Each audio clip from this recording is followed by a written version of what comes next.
ഉണ്ടാക്കാന് ചിക്കൻ പെരിപ്പി. നിന്റെ മറ്റൊരു സ്പെഷ്യൽ ആട്ടമ്പറ്റി അങ്ങനെ ഉണ്ടാക്കണൊക്കെ നമുക്ക് നോക്കാം. വെട്ടാട്ടെ ചിക്കൻ എന്താണെന്ന് അറിയില്ല. ചിക്കൻ എന്താവും? Chicken peri peri. പിന്നെ നമ്മൾ ഇനി മൈനോസ് ഉണ്ടാക്കാൻ പോവാണ്. മൈനോസ് ആരാ ഉണ്ടാക്കണം കൂടിക്ക് അറിയില്ല. മൈനോസ് ഉണ്ടാക്കാതെ ഓയിലും എഗ്ഗും ഇവിടെ വെച്ചിട്ടുണ്ട്.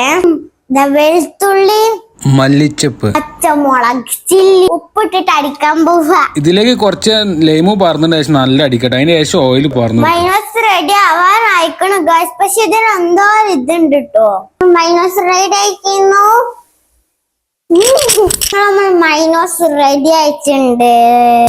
മസാലക്കുള്ള സാധനങ്ങൾ ചെറുള്ളി, വെളുത്തുള്ളി, തക്കാളി, അതേമാതിരി മല്ലിച്ചപ്പ്, വേപ്പിന്റെ ഇല, ഞാന.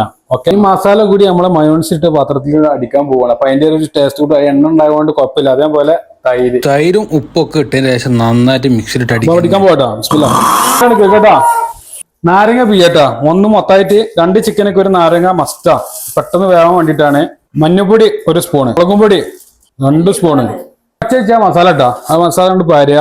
ഉപ്പില്ലെങ്കിൽ ഉപ്പ് പാകത്തിന് ഇട്ട് കൊടുക്കട്ടാ. നന്നായിട്ട് ഇങ്ങോട്ട് മിക്സഡ് ആക്കിയിട്ട് ഇങ്ങോട്ട് മസാല റെഡി ആയിട്ടുണ്ട്. നമുക്ക് തിന്നിട്ട് പറയണ്ടേ. അതേപോലെ ചോന്നമുളക് പൊടിച്ചിട്ട് അതിനെ മേലെ ഇട്ട് കൊടുക്കുക. ഇങ്ങോട്ട് പറഞ്ഞ ഫസ്റ്റ് ഫ്രൈ പാനിൽ വെച്ചെങ്കിൽ പിന്നെ ഞങ്ങൾ കുക്കറിലേക്ക് മാറ്റിയിട്ടില്ല. അപ്പോൾ പെട്ടെന്ന് വരാൻ വേണ്ടിയിട്ട് നമ്മൾ കുക്കറിൽ ഇട്ടിട്ടൊന്ന് 2 വിസിലടിച്ചതിന് ശേഷം പൊരിക്കള പരിപാടിയാണ്. അപ്പൊ നല്ലൊരു കറക്റ്റ് വേവും. കുക്കറിലാണ് വെച്ച് 2 വിസിലടിച്ചതിന് ശേഷം നേരെ പൊരിക്കട്ടെ. പൊരിച്ചിട്ട് കഴിക്കുമ്പോൾ നമ്മൾ സാധനം റെഡി ആയിട്ടുണ്ടായിരുന്നു. അടിപൊളിയായിരുന്നു. മയോണൈസും അതേപോലെ ഒന്നും പറയണ്ട. അപ്പൊ അടുത്ത വീഡിയോ കാത്തുക. Okay, by.